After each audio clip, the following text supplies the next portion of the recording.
Hello, I'm Chris Boggle and welcome back to another album review. Today we are going to be looking at Bob Dylan's very first album, 1962's Bob Dylan. Title seems appropriate enough. This album is acoustic folk through and through. There is no electric element whatsoever, unlike much of Dylan's later work. The guitar playing is, however, consistently good throughout, and the harmonica playing is great even if its prominence varies from song to song. Most of the songs here are covers, true folk songs that have been passed around and reinterpreted several times over. There are two Dylan originals on here that do show off his songwriting talent in what appears to be already very near to his top form. Now, to begin, I'm going to be going through each song one by one, and then afterwards I will rate each song and give my thoughts on the album as a whole. At the very end, I will give my thoughts on the album's packaging, so I hope you will stick around throughout the entire video. Now, without further ado, let's go on to the song-by-song breakdown. You're No Good makes a good introduction to the album. The guitar and harmonica are both good, and the song is an effective one of a man's troubled relationship with a woman. It's pretty standard fare, but it works nonetheless.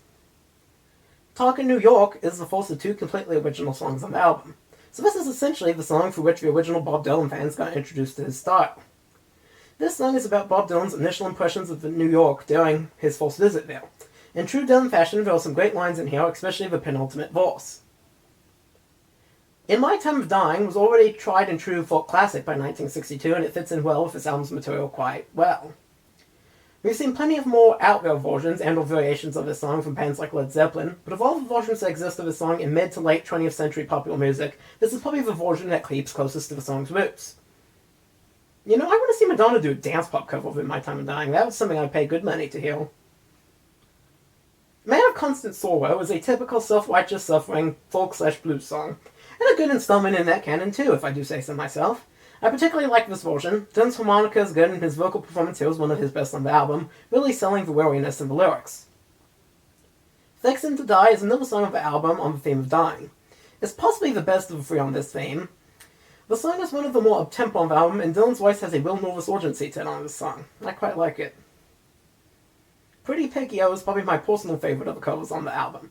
There are a lot of funny lines in the song, and you can hear Bob Dylan almost crack up at a couple of points early in the song. He also gives some enthusiastic vocalizations, and the song features the harmonica pretty prominently throughout.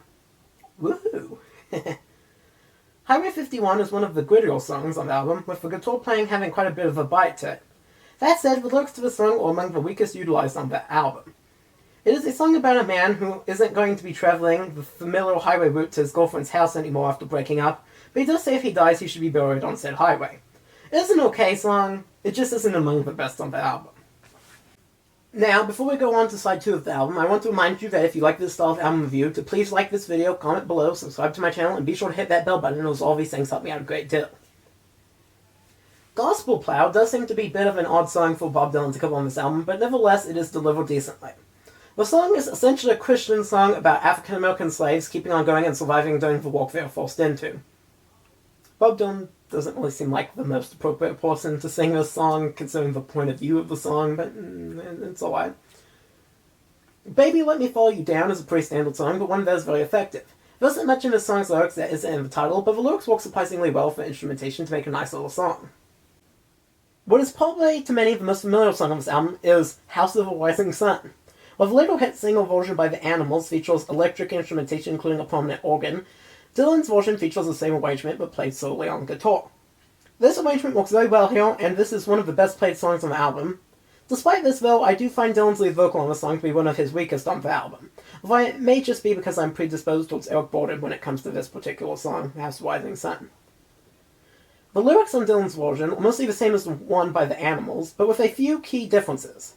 The narrator in this version is female, and it is her boyfriend instead of her father that is a quote-unquote gambling man.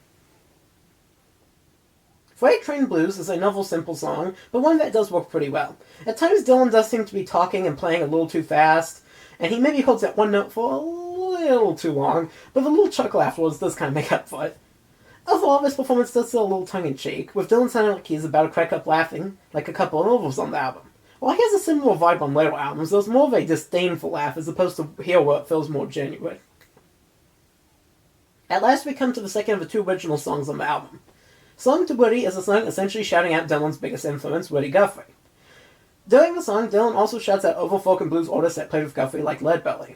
In addition to tipping his hat to his predecessors, Dylan also affirms his commitment to social issues with his comments on the state of the world. The song is a mission statement of sorts, and serves as a very appropriate bookend to the beginning of Dylan's career. 61 years and one YouTube video later, we still don't know when the second bookend will come, or what form it will take.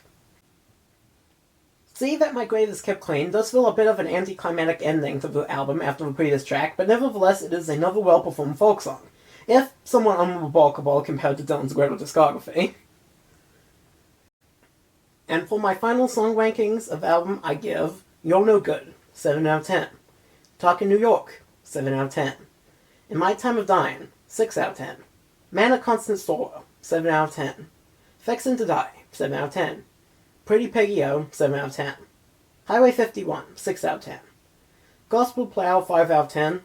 Baby Let Me Follow You Down, 7 out of 10. House of Rising Sun, 7 out of 10. Freight Train Blues, 6 out of 10. Song to Woody, 8 out of 10. See That My Grave is Kept Clean, 6 out of 10. So in the end, Bob Dylan comes out as a bit of a curiosity. Most people resort to desperately listening for scant traces of walk in the faster songs while poring over the lyrics of the two original compositions. What's often neglected is that the other tracks are very sturdy parts of an album, and are a solid, if unremarkable, collection of songs in and of themselves. Dylan gives good performances of these songs, even if they are paired with pretty straightforward folk arrangements as opposed to folk rock. While the leap between this and Bob Dylan's next album does feel very large, this is by no means a bad debut. To get the most enjoyment out of it, the album must be viewed as a collection of folk songs as performed by a new single as opposed to a quote-unquote legendary Bob Dylan folk rock masterpiece. Like I'm sure many newer listeners go into this album expecting. All that said, I think it's fair to give this album a 7 out of 10. It's very solid as a collection of folk songs. It also works well as an introduction to Dylan's style with the strength of the two original tracks.